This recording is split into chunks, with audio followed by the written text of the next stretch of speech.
At ito na nga po mga kababayan, no, para sa ating balitang PH, isang retired general ang nagbigay nga po ng babala sa gagawing rally ng mga komunista o ang Makabayan Black dyan po sa Luneta. November 21, sasama ba kayo, sir? Rally. Okay, sa 21 kasi, ipa-finalize namin, ano? Hindi pa namin pina-finalize, pero ang nakikita naming sentimiento ng grupo namin ay maaaring hindi kami sasama doon. Bakit? Ayun ay, andun yung mga Bayan Black, mga komunista yun eh. Meron silang grupo doon sa EDSA, saka sa dito, sa Luneta. Ayan mga kababayan, no? So sinasabi nga dito ni retired General Romeo Pakis, no, na huwag niyo pong hayaan na basta-basta na lang pasamahin yung mga anak nyo dito nga po sa gagawing pagkilos nitong grupo ng mga komunista o Makabayan Black. Dahil hindi nyo po alam, baka isang araw magulat na lamang po kayo at itong anak nyo po ay kasama na po palang namundok nitong grupong ito, no? So gabayan nyo po yung mga anak nyo. Huwag nyo po silang hayaan na mapasama dito sa grupong ito. Ang mga bata tinuturuan na magkaroon ng mask, magkaroon ng bato sa bag. Ibig sabihin, handa silang magkaroon ng sakitan. Yan po talaga. Ayan, sinasabi ni General na yung pala, kaya pala ang gusto nila ay magsuot kayo ng mga yung maskara. Yung, alam mo yun, yung parang sa buong mukha mo, parang sa mga rider, no, na mata lang yung nakikita at magbaon pa ng bato sa inyong mga bag o sa ano.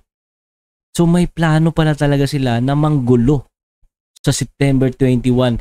Mga kababayan, hindi po pangkapayapaan ang hanap nitong grupong ito ng Makabayan Black o itong komunista na to, no. Ang gusto talaga nila ay ang manggulo. Dahil yan naman po talaga ang kanilang gawain simulat sa pool pa lang po, no.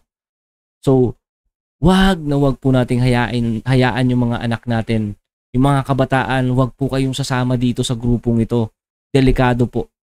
At baka kayo ay ma-recruit, no? At masayang ang inyong mga buhay.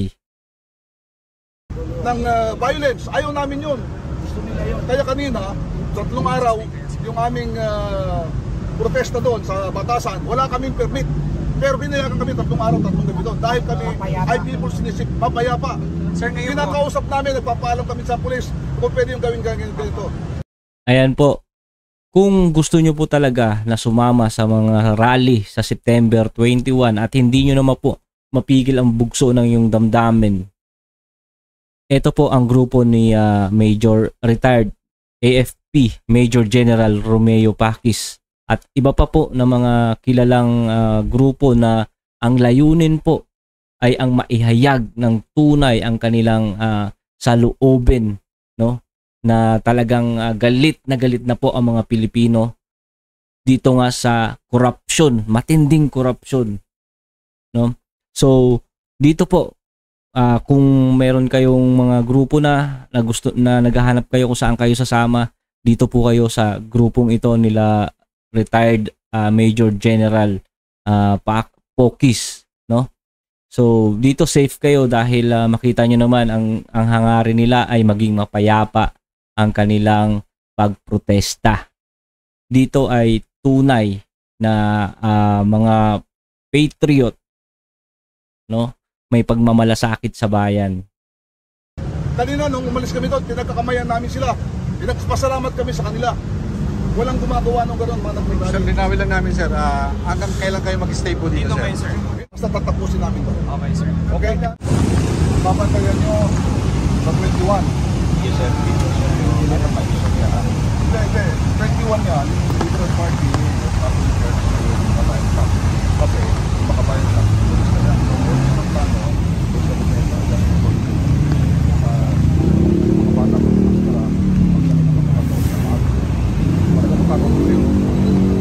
So ayan mga kababayan, mukhang itinimbre na nga nito ni retired general sa mga pulis ang plano na panggugulo nitong grupong ng komunista or ng Makabayan Black sa September 21. So, syempre ito, may mga intel pa rin to kahit retired na ito, kaya alam niya yung mga gawain nitong mga komunistang ito, no? At talaga namang hindi nila hahayaan na maghari-harian at guluhin ang bansang Pilipinas, na talagang noong aktibo pa lang siya ay nilabanan niya. At hanggang ngayon ay patuloy niyang nilalabanan itong mga komunista at itong grupo ng Makabayan Black.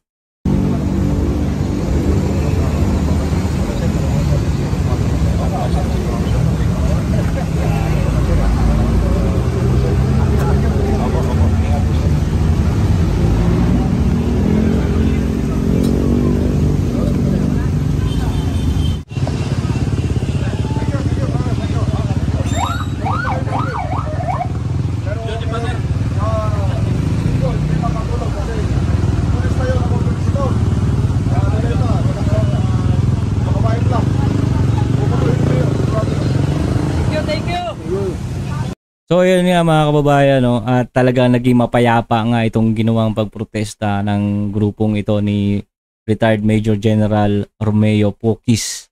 At binigyan niya ng babala nga yung plano ng grupo ng komunista at ng Makabayan Black sa September 21. At ito naman mga kababayan, panoorin natin itong panawagan ng isa sa grupo ng Makabayan Black na si Representative Reneco.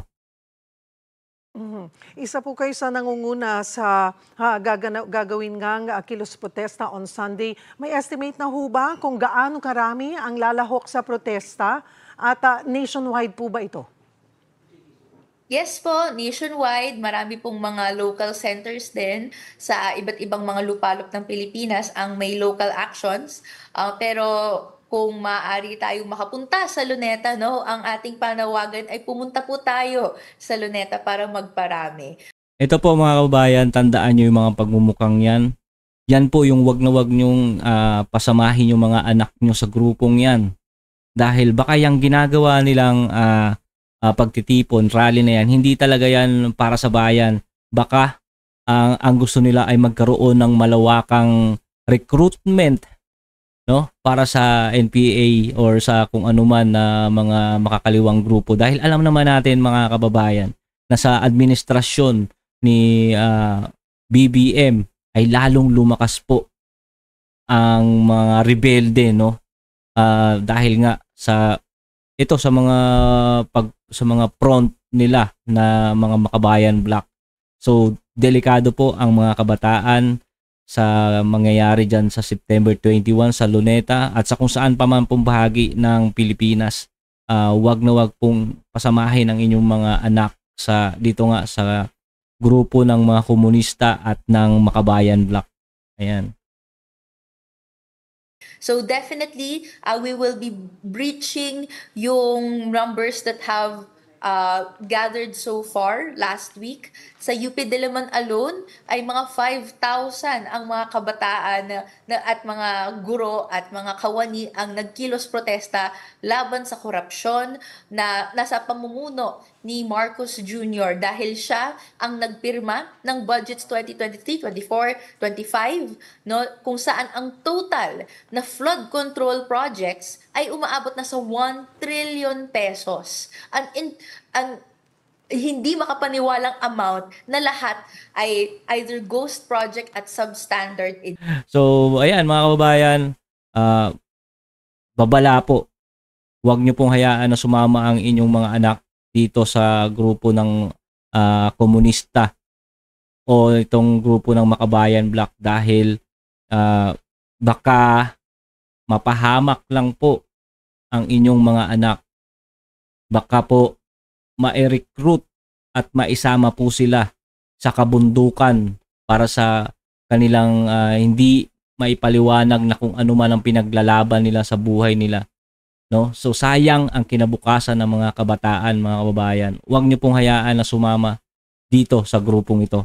Yun lang po ang aking panawagan, no. Sumama po tayo doon po sa grupo na kung saan ay may tunay na hangarin na magprotesta at ilabas po ang kanilang tunay na sama ng loob sa ating gobyerno ng mapayapa at wala pong karahasan, no?